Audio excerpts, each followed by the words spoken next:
Israel তুমি হয় থেমে যাও, না হলে তোমাকে ফেরাউন, নমরুদ, আদ এবং সামুদ জাতির মতো তোমাকে থেমে যেতে হবে। ইসরায়েলের আজকের এই হুঙ্কার, নেতানিয়াহু যেটা বলেছে অহমিকা এবং দম্ভ করে, এটা শেষ নয়, এটা শুরু মাত্র।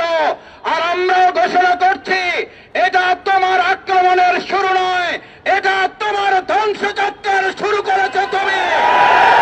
নেতানিয়াহু ইসরায়েলকে গোটা পৃথিবীতে নিষিদ্ধ করতে হবে, ইসরায়েলের রাষ্ট্রকে নিষিদ্ধ করতে হবে, ইসরায়েলের বসতি স্থাপনকে নিষিদ্ধ ঘোষণা করতে হবে।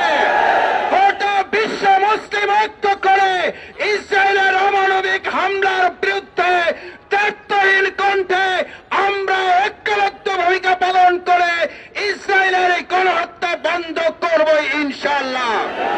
আউযু বিল্লাহি মিনাশ শাইতানির রাজীম। বিসমিল্লাহির রহমানির রহিম। ইসরায়েলের বর্বরতম গণহত্যা এবং হামলার প্রতিবাদে আমাদের আজকের বাংলাদেশ জামাত ইসলামী ঢাকা মহানগরী দক্ষিণের এই বিক্ষোভ মিছিল পূর্ব সমাবেশের সংগ্রামী সভাপতি জননেতা নুরুল ইসলাম বুলবুল, উপস্থিত সংগ্রামী কেন্দ্রীয় মহানগরীর নেতৃবৃন্দ, আমার সামনে উপস্থিত সংগ্রামী তৌহিদি জনতা, সাংবাদিক বন্ধুগণ, আইন শৃঙ্খলায় নিয়োজিত সম্মানিত সদস্যবৃন্দ, আসসালামু আলাইকুম ওয়া রাহমাতুল্লাহি ওয়া বারাকাতুহু।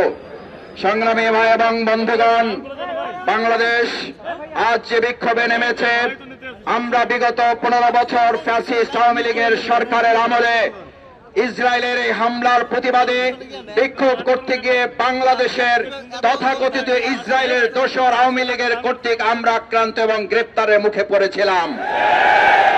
আমরা আজকে সেই ইসরায়েলকে